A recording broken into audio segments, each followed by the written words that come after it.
Bismillah. Assalamualaikum warahmatullahi wabarakatuh. Innal hamdalillah nahmaduhu wa nasta'inuhu wa nastaghfiruh wa na'udzu billahi min shururi anfusina wa min sayyiati a'malina. Man yahdihillahu fala mudilla lahu wa man yudlil fala hadiya lahu. Asyhadu an la ilaha illallah wa asyhadu anna Muhammadan 'abduhu wa rasuluh. Allahumma shalli ala nabiyyina Muhammad wa ala ali Muhammad kama shallaita ala Ibrahim wa ala ali Ibrahim innaka Hamidum Majid. Ya ayyuhalladzina amanu taqullaha haqqa tuqatih wa la tamutunna illa wa antum muslimun. Ya ayyuhalladzina amanu taqullaha wa qulu qawlan sadida yuslih lakum a'malakum wa yaghfir lakum dhunubakum wa man yuti'illaha wa rasulahu faqad faza fawzan 'azima. Wa ba'd. Ayyuhal ikhwatu rahimani wa rahimakumullah, saudara-saudari sekalian, Bapak Ibu sekalian, yang mudah-mudahan kita semua dirahmati oleh Allah Subhanahu wa taala. Alhamdulillah, Allah Subhanahu wa taala masih memberikan kesempatan kepada kita untuk bisa terus mempelajari ilmu dan terus bersama menuntut ilmu. Hidup kita ini sebagaimana dikatakan oleh Nabi sallallahu alaihi wasallam, kullu ad-dunya mal'unah. Seluruh yang di dunia ini mal'unah. Mal'unun ma fiha, seluruhnya di atasnya, di dalamnya dilaknat. Illa dzikrullah wa mawalahu, kecuali zikir kepada Allah dan apa-apa yang Allah cintai.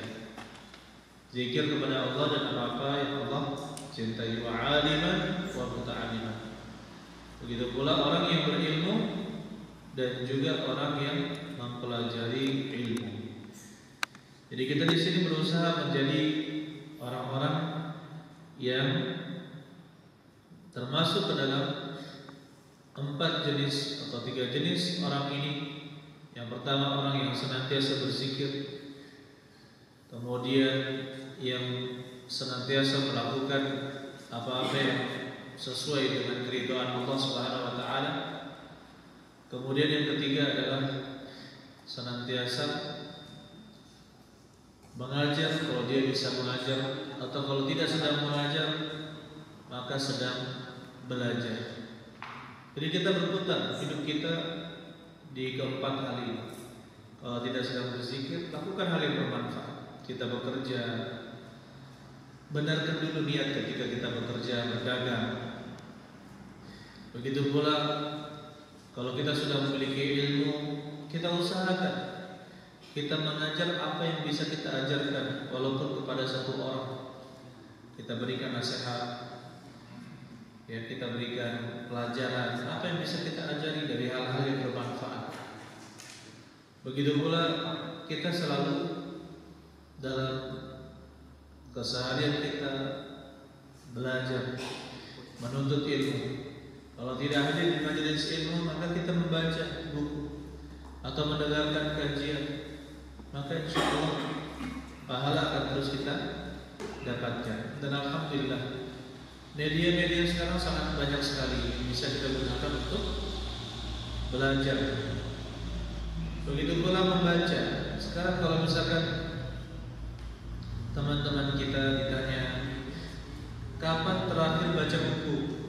Ya, kapan terakhir baca buku? Banyak yang malu untuk menjawabnya. Banyak yang malu untuk menjawabnya. Padahal dulu di zaman dahulu ketika jamaah yang mengaji seperti ini masih sangat sedikit, ya, dan juga media ya seperti internet itu juga belum terlalu dikenal. Maka komunikasi itu dengan menggunakan media tulis, majalah, buletin, dan juga misalkan radio. Dulu internet itu sangat mahal. Kalau mau internet ke warnet harus bayar berapa dulu tuh, 10.000, 15.000, ya kan, 1 jam. Ya, itu lumayan juga untuk para mahasiswa atau yang pas-pasan, lumayan mahal. Jadi terkadang saya ingat waktu saya mahasiswa dulu di Surabaya, paling saya sempatkan seminggu 1 kali lah untuk ke warnet. Ya karena memang ada informasi dari kawan-kawan, perkembangan juga, perkembangan dakwah juga. Ketika di Madinah paling sebulan sekali seperti itu ya. Baik. Kalau sekarang tiap hari, bahkan tidak bisa berlepas dengan internet. Pengumuman kajian lewat HP. Dan merasa cukup dengan HP, padahal tidak. Dan terbukti ya teman, belajar melalui buku itu lebih baik daripada kita belajar membaca lewat media. HP kah itu, laptop kah itu, atau tablet. Lebih bagus membaca buku. Ya walaupun sekarang kita katakan sebagian penerbit itu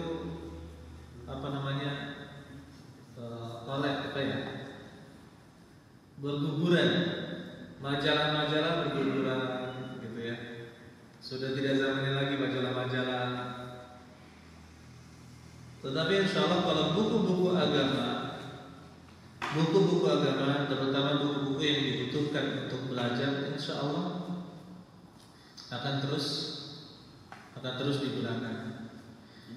Baik, saudara-saudara sekalian yang mudah kita dirahmati oleh Allah Subhanahu Wa Taala, kita masih masuk ke dalam pembahasan kita, melanjutkan pembahasan yang lalu, yaitu pembatal-pembatal keislaman. Pada pertemuan lalu kita sudah membahas yang pertama, yaitu kesyirikan. Yang pertama kesyirikan, dan sudah kita jelaskan juga apa itu syirik. Ada pengertian umum dan ada pengertian khusus. Kita sudah sebutkan dalilnya dan juga sudah sebutkan contoh-contohnya. Yang kedua kita bahas sekarang pembatal Islam yang kedua, yaitu orang yang menjadikan antara dia dan Allah perantara-perantara. Ia berdoa kepada mereka, meminta syafaat kepada mereka, dan bertawakal kepada mereka. Orang seperti ini kafir secara ijma'. Kafir secara ijma'. Jadi orang yang menjadikan di antara dia dengan Allah Subhanahu wa taala perantara. Inilah yang dilakukan oleh orang-orang musyrik di zaman dahulu. Orang-orang musyrik menyembah Allah apa tidak? Ya, mereka menyembah Allah Subhanahu wa taala. Tetapi mereka juga menyembah tuhan-tuhan selain Allah. Seperti yang terkenal adalah Lat, Manat, dan Uzza. Ya. Sebagaimana dulu Abu Sufyan ketika berperang di perang Uhud, dia sangat membangga-banggakan Uzza. Kata Abu Sufyan ketika perang Uhud, ya, ketika beliau belum masuk Islam, lana Uzza wa laysa lakum Uzza. Kami memiliki Uzza, sedangkan kalian tidak memiliki Uzza. Kenapa? Mereka sangat membangga-banggakan Uzza, menyembah Uzza. Mereka meminta ketika bertepatan takdirnya dengan apa yang dia minta, wah ini gara-gara dikabulkan, gara-gara minta ke Uzza. Ya. Jadi dijadikan standar kebenaran yaitu Al-Uzza. Na'udzubillahi min dzalika. Menjadikan perantara di zaman Nabi Nuh alaihi salam, mereka menjadikan perantara orang-orang yang telah meninggal. Pada awalnya orang-orang yang soleh yang meninggal itu meninggal, dan ketika melewati tempat duduk mereka, mereka mengenangnya. Ya Allah, di situ orang-orang soleh dulu sering duduk-duduk, ya kan? Kemudian lama-kelamaan dibuatkanlah patung-patung untuk mengenang mereka. Untuk orang-orang yang sezaman dengan orang-orang soleh tersebut tidak menjadi masalah, belum menjadi masalah. Tetapi setelah anaknya, cucunya melihat kenapa kok setiap lewat tempat itu kok ada pengagungan, hormat di sana. Akhirnya cucu cicit lagi lahir, mereka menganggap harus berdoa kepada patung-patung tersebut. Berdoa kepada patung-patung tersebut. Akhirnya terjadilah kesyirikan. Dan itu adalah awal kesyirikan di dalam umat manusia, yaitu kesyirikan di zaman Nabi Nuh alaihi salam. Baik. Kenapa? Karena mereka menjadikan itu sebagai wasilah menuju Allah Subhanahu wa taala. Mereka tidak langsung berdoa kepada Allah, tapi berdoa dulu kepada patung, kemudian kepada Allah Subhanahu wa taala. Ya. Begitu pula yang dilakukan orang-orang musyrik di zaman dahulu. Mereka itu menyembah kepada Allah dan meyakini Allah ini mengatur alam semesta, Allah pencipta. Allah lah yang mengatur alam semesta dan menciptakannya. Tetapi masih juga menyembah Tuhan-Tuhan itu. Apa kata mereka? Ma na'buduhum illa liyuqarribuna ilallahi zulfa. Tidaklah kami menyembah mereka kecuali untuk mendekatkan kepada Allah dengan sedekat-dekatnya. Alasannya, coba kita kiaskan dengan zaman kita sekarang ini. Kenapa kalian berdoa kepada melalui perantara yang di kuburan? Ini kan orang soleh. Beliau kan ini orang soleh, kiai besar, habib terkenal atau apa. Kita itu biar lebih mantap berdoanya dan lebih nyambung, cepat sampai kepada Allah Subhanahu wa taala. Ternyata alasannya sama dengan alasan orang-orang musyrik di zaman dahulu. Ya. Dan berziarah kubur, orang yang berziarah kubur itu ada tiga. Ada tiga jenis. Ada yang sekedar berziarah mendoakan ahli mayyit yang meninggal, yang sudah meninggal, maka yang disunahkan menziarahi kubur, dan disunahkan sering-sering untuk laki-laki dan boleh kadang-kadang untuk wanita. Kalau sering makruh bagi wanita. Yang kedua adalah syirik. Seorang berdoa meminta kepada penghuni kubur.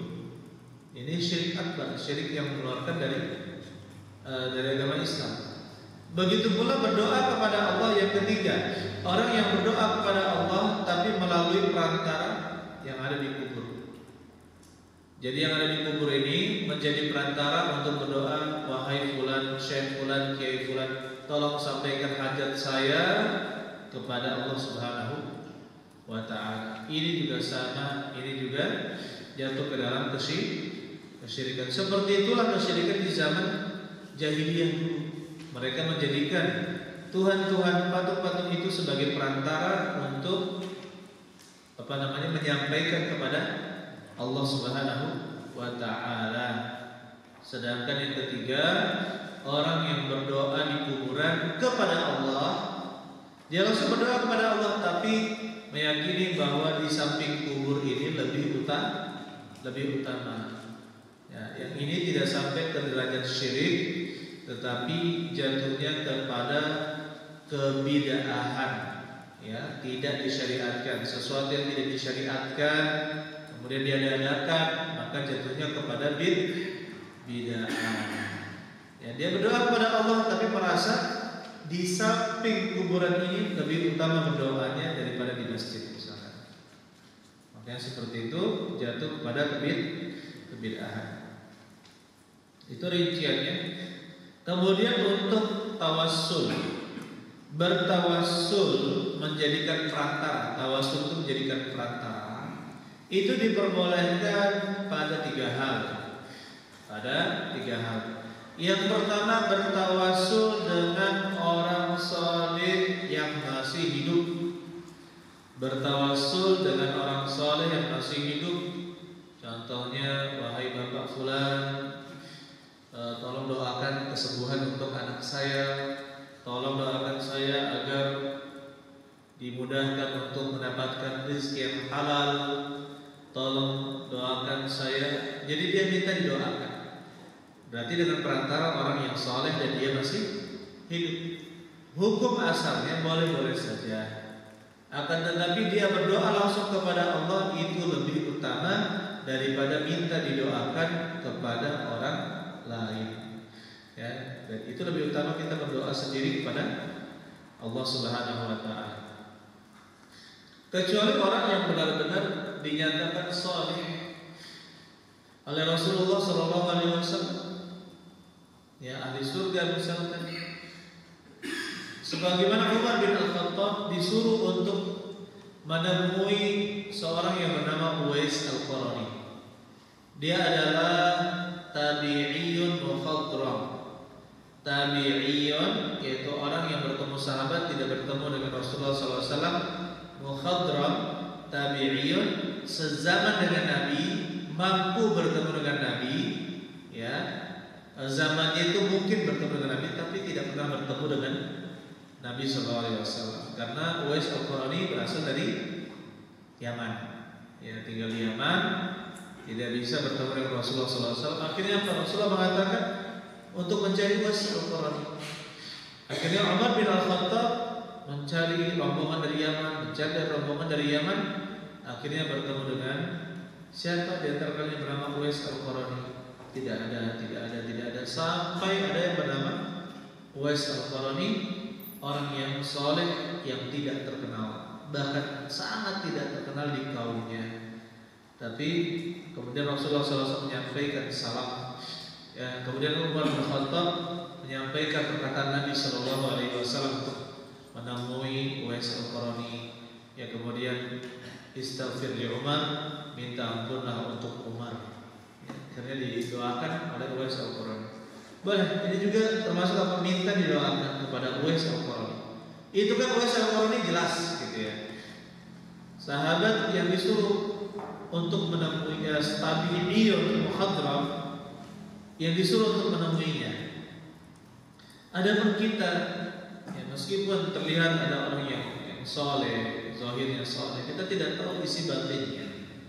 Oleh karena itu kita katakan lebih baik, ya, lebih baik kita berdoa langsung kepada Allah Subhanahu wa taala, ya, berdoa langsung kepada Allah Subhanahu wa taala. Atau misalkan mengajak sama-sama berdoa, tidak mengajak. Ya, mudah-mudahan Allah Subhanahu wa taala menerima amalan kita, gitu kan. Mudah-mudahan Allah Subhanahu wa taala menyembuhkan siapa anak itu atau anak saya misalkan. Kemudian yang lain mengaminkan, maka itu tidak menjadi masalah. Sama, berarti kan sama-sama berdoa. Saya berdoa, ya, yang mendengar juga berdoa. Baik. Kemudian tawasul yang dibolehkan yang kedua adalah tawasul dengan amalan sholih. Amalan sholih itu apa? Apa yang kita lakukan? Misalkan kita pernah mengerjakan amalan-amalan yang utama, membantu orang yang kesulitan, membayarkan hutang orang lain misalkan, atau kita pernah bersedekah sebanyak ini, kita pernah membantu orang lain seperti ini, atau kita pernah sholat malam seperti ini, atau kita pernah berpuasa Daud seperti ini sekian tahun, kita pernah apalagi membantu anak yatim seperti ini. Kita sebutkan kepada Allah Subhanahu wa taala, ya Allah, sungguhnya saya telah melakukan ini. Itu semua adalah untuk wajah-Mu, untukmu ya Allah. Maka mudahkanlah proses persalinan istri saya. Ya kan? Dia berdoa karena misalkan disuruh divonis sesar misalkan, tapi dia tidak ingin sesar. Akhirnya apa dia minta? Berdoa, ya Allah, mudahkanlah persalinan istri saya tanpa sesar dan kelahiran yang normal, lancar, jaya misalkan. Ya, dia sebutkan amalan-amalan soleh yang pernah dilakukan. Boleh, ini tawasul dengan amalan soleh. Saya sudah pernah berzikir, ya Allah seperti ini, seperti ini, seperti ini. Nah, itu seperti kisah 3 orang yang terkurung di dalam goa. 3 orang yang terkurung dalam goa. Ada yang berinfak setelah dia menahan diri dari berbuat zina. Ada yang bersedekah, dia mengurus harta orang lain dan dia mensedekahkan hewan sebanyak gunung dan seterusnya. Itu amalan-amalan soleh yang dia lakukan. Nah, itu disebutkan akhirnya goanya pun terbuka. Kemudian yang ketiga, tawasul dengan menyebut nama-nama Allah Subhanahu wa taala. Ya Razzaq urzuqni, wahai yang Maha Pemberi rezeki, berikanlah aku rezeki. Ya Rahim, wahai yang Maha Penyayang, irhamni, sayangilah aku. Ya, apalagi contohnya kita mau minta apa?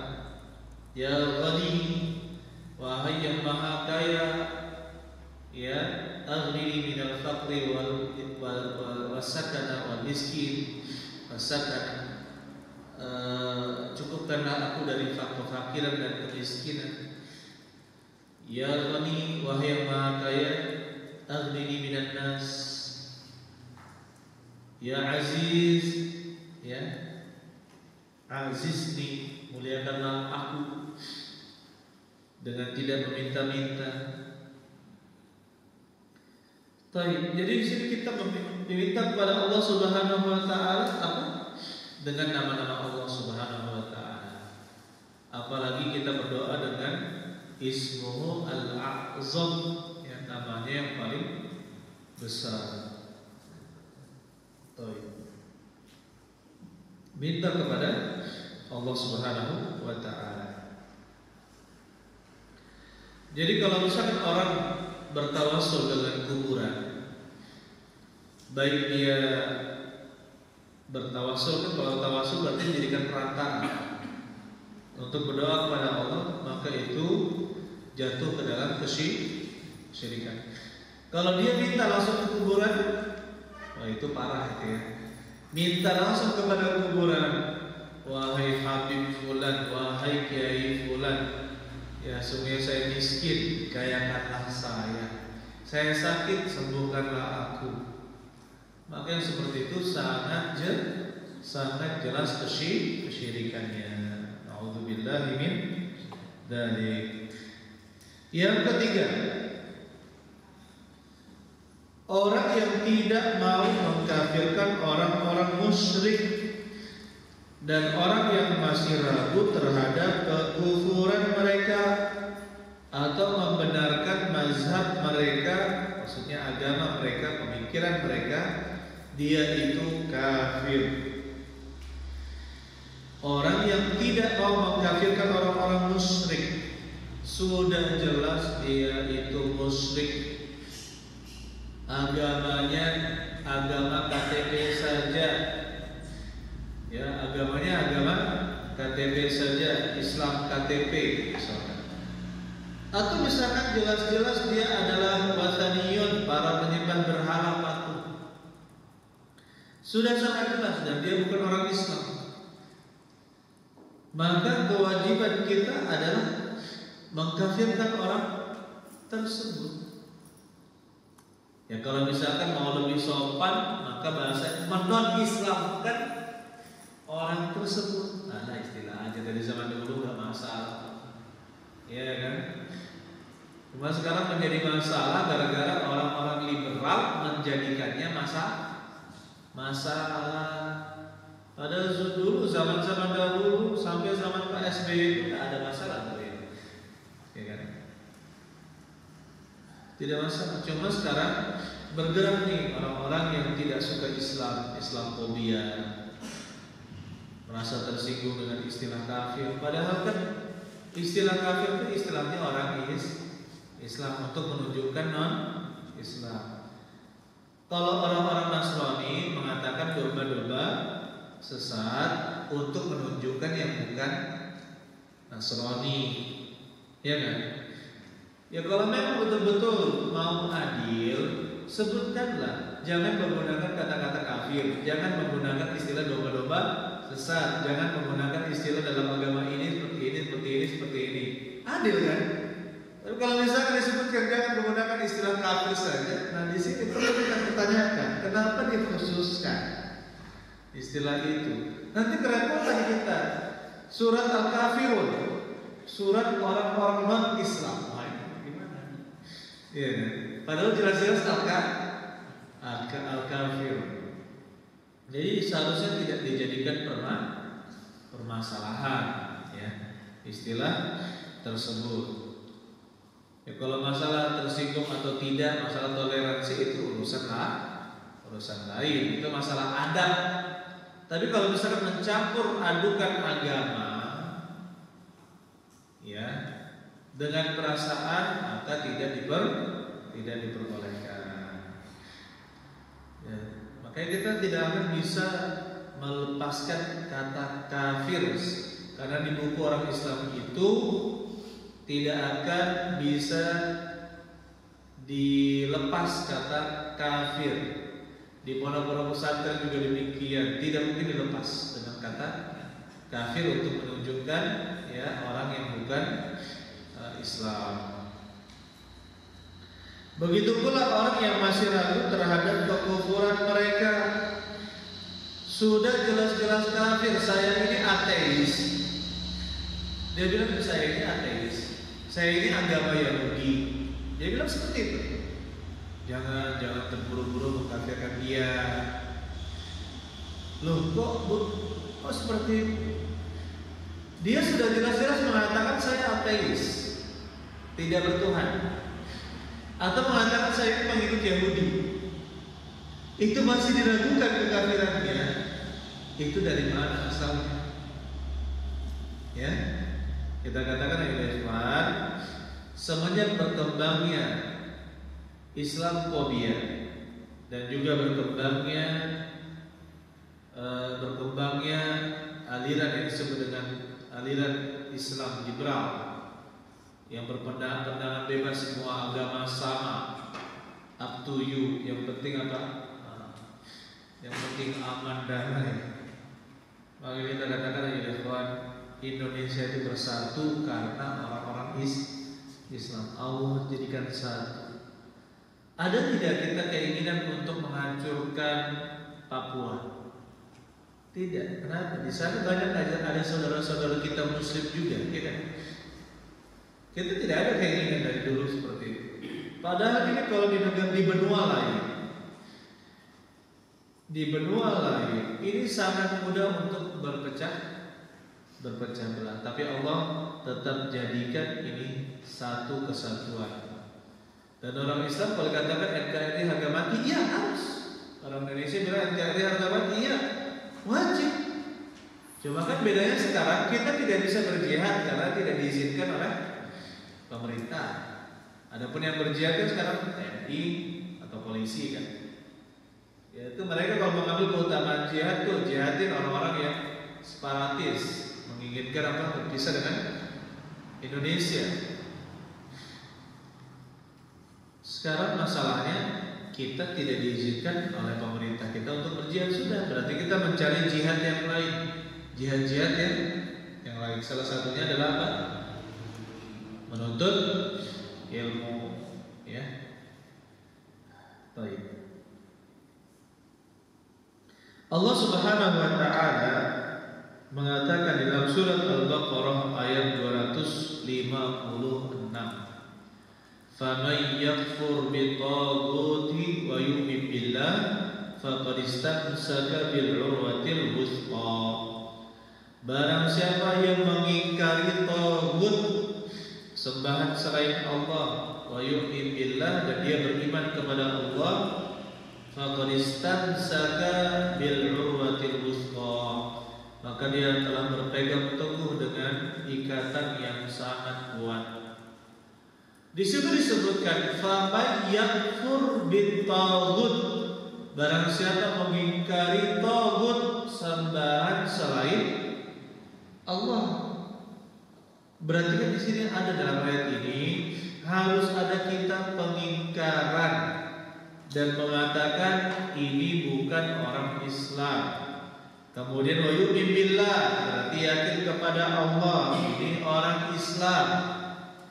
Harus dibedakan antara kesyirikan dengan keimanan, kekafiran dengan keimanan, kemunafikan dengan keimanan. Dan sekarang ya ikhwan, yang namanya kalau dulu orang-orang munafik itu diam-diam ya. Orang-orang munafik itu diam-diam beragama. Tapi sekarang banyak orang-orang munafik karena mendapatkan fasilitas, punya gelar, terkenal, akhirnya apa? Dia berkata tentang Islam, tujuannya justru untuk menghancurkan Islam. Saya beri contoh, kaum muslimin itu kan kuat meninggalkan perbuatan maksiat karena dia mengerjakan sholat, ya kan? Inna sholata tanha anil fahsya'i wal munkar. Sungguh sholat itu akan melarang, menghalangi dari perbuatan keji dan mungkar. Ini pelajaran SD pun kita sudah dikasih tahu oleh guru-guru kita, ya kan? Tapi sekarang ada contoh yang saya pernah dengar dari kawan saya. Dia hadir di pelatihan guru agama. Kata salah satu dokter, katanya, ya tidak mengapa kita tidak sholat di waktu. Yang penting nanti diganti dengan sedekah. Sholat zuhur gak sholat tidak apa-apa, nanti diganti dengan sedekah. Allahumma musta'an. Ini fatwa-fatwa nyeleneh. Baik. Yang namanya sholat itu tidak bisa ditinggalkan dalam keadaan apapun, harus kita kerjakan dalam keadaan apapun, harus dikerjakan. Ini datang fatwa nyeleneh, tidak mengapa tidak sholat, nanti bayar sedekah. Kalau mau cari dalil ada dalilnya, tetapi apakah dalil ini cocok apa tidak, ataukah mengikuti hawa nafsu? Nanti ada lagi yang berkata tidak perlu berkorban, ganti uang saja. Ngapain sih susah-susah berjuta-juta orang kumpul di hari Arafah? Kan bisa berhaji di bulan Syawal, berhaji di bulan Dzulhijjah. Kan ini kan bulan-bulan haji katanya. Bulan-bulan haji, bulan apa? Dari Syawal, Dzulqa'dah, Dzulhijjah. 3 bulan haji itu katanya. Sudah kita berhaji di bulan Syawal. Ada fatwa seperti itu. Kata Nabi sallallahu alaihi wasallam, al-hajju Arafah. Haji itu adalah di Arafah. Di Arafah itu tanggal 9 Dzulhijjah. Kalau terlambat malam tanggal 10 Dzulhijjah masih dapat dia haji. Kalau dia masih dapat satu waktu di Arafah di malam tanggal 10 Dzulhijjah masih dapat. Ini dia mengatakan, buat apa berjuta-juta orang berhaji? Kita kan bisa berhaji di bulan Syawal. Pas ditawarkan ke dia, kenapa kamu gak berhaji di bulan Syawal? Ternyata hanya pendapat orang wani, tidak berani, nanti disebut orang gilo, ya. Lempar jumroh di bulan Syawal. Ustaz, ini banyak fatwa-fatwa nyeleneh. Tujuannya untuk sebenarnya menghancurkan Islam itu sendiri. Ya, coba kita lihat sekarang. Banyak kajian-kajian tafsir itu hilang di permukaan bumi. Ya. Kajian-kajian hadis juga tidak digemari. Anak-anak muda sibuk dengan olahraga, sport, sibuk dengan menyanyi, sing, ya. Kemudian apa? Ada yang sibuk belajar disebut dengan sains. Allah Ustaz. Apalagi satu lagi katanya, peperangan pemikiran melalui olahraga lagu, musik ya, kemudian sains, dan apa satunya 4S dia bilang itu, saya lupa. Kalau sekarang kan macam-macam, TikTok ya kan, Instagram, Facebook digunakan untuk yang tidak baik, apalagi games sekarang berbagai macam game. Ya, ada ustaz bilang anak-anak itu dilarang main game, hanya boleh hari sepekan sekali, hari Minggu katanya. Ya, 6 hari normal, pas hari Minggunya cak wong gilo, liklo. Kenyataan tidak bisa dipungkiri. Ya, game-game zaman dahulu itu beda dengan game-game zaman sekarang. Ini kita hindari anak-anak kita. Mending ya kita buktikan sayang kita dengan menjauhkan mereka dari media. Kita sayang, kalau sayangnya bapak zaman sekarang itu adalah berani untuk melarang anak. Ya, otomatis carikanlah permainan-permainan yang lain. Carikan permainan-permainan yang lain. Tidak boleh laptop, tidak boleh HP. Carikan permainan-permainan yang boleh, yang dia bergerak, kan seperti itu. Kemudian sekarang pelajaran agama berapa jam sepekan di SD? Yang punya anak SD di luar siapa? Berapa? 2 jam aja? 2 jam ya? Baik.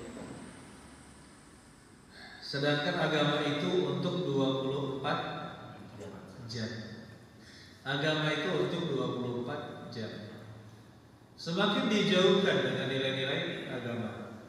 Dulu saya ingat waktu kami dulu di Kalimantan ada guru ngaji. Alhamdulillah tempat kami di kampung kami juga banyak guru ngaji ya. Kita dulu setelah sholat asar pergi ke tempat pengajian kan gitu.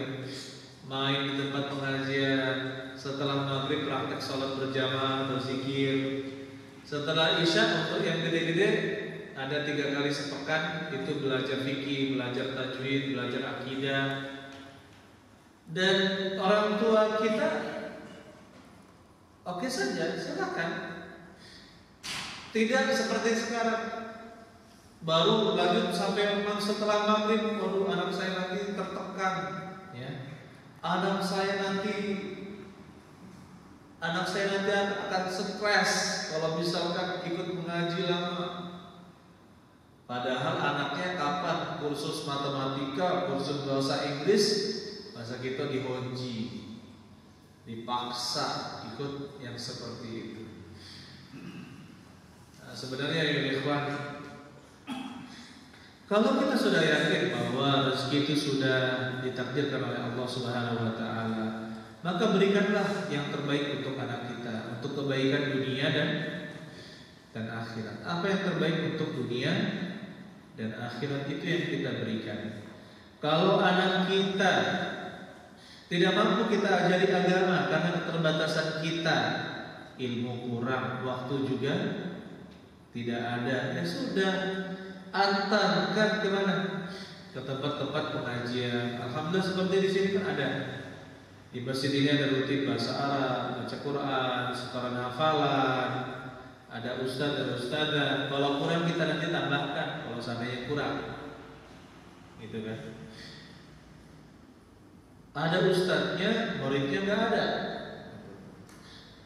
Ada juga yang masya Allah, sok-sok ketika ngaji, wah ustaz ini ya, perkataan Imam Abu Hanifah seperti ini ya.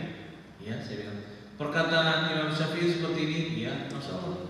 Atau sudah iya kemarin baca-baca gini. Pas ngaji belepotan, masya Allah. Ini gimana ngajinya? Langsung seperti apa? Orang itu ada bangunan tinggi, dia langsung melompat ke apartemen yang tinggi, gitu kan? Tidak lewat tangga terlebih dahulu. Akhirnya bukannya sampai langsung ke atas, malah apa? Malah tidak dapat apa-apa. Ya, makanya perlu belajar secara bertahap, ngaji. Kemudian alhamdulillah sudah mulai hafalan ya. sudah setara ya? Merah dan belum. Setoran hafalan, ya.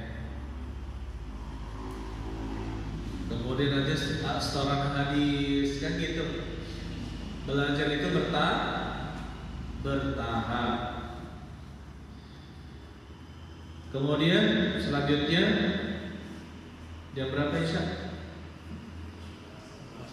Sudah masuk? Oh iya sudah masuk. Saya rasa cukup materi kita yang pelan-pelan. Yang penting apa? Yang penting paham ya. Dan kalau bisa ini dicicil, bukunya ini dicicil dan dalil-dalilnya dihafalkan.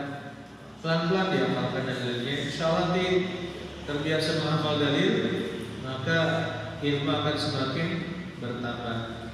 Bukan untuk jadi ustaz, enggak. Kepuasan diri kita sendiri bahwa kita ini beribadah tidak ikut-ikutan. Beribadah benar-benar paham dalil, yaitu ittiba.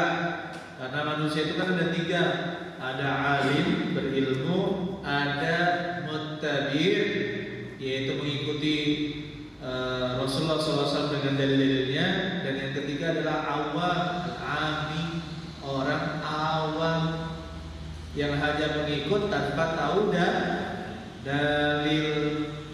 Itu yang ketiga.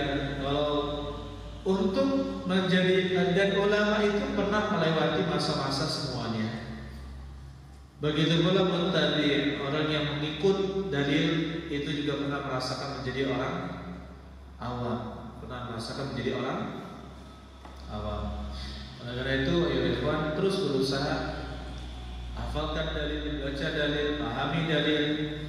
Ya, jadi jangan bukan hanya pemahaman saja, tetapi juga kita bisa belajar dan juga insya Allah menjadi orang yang lebih bermanfaat untuk orang lain. Barakallahu fikum jami'an.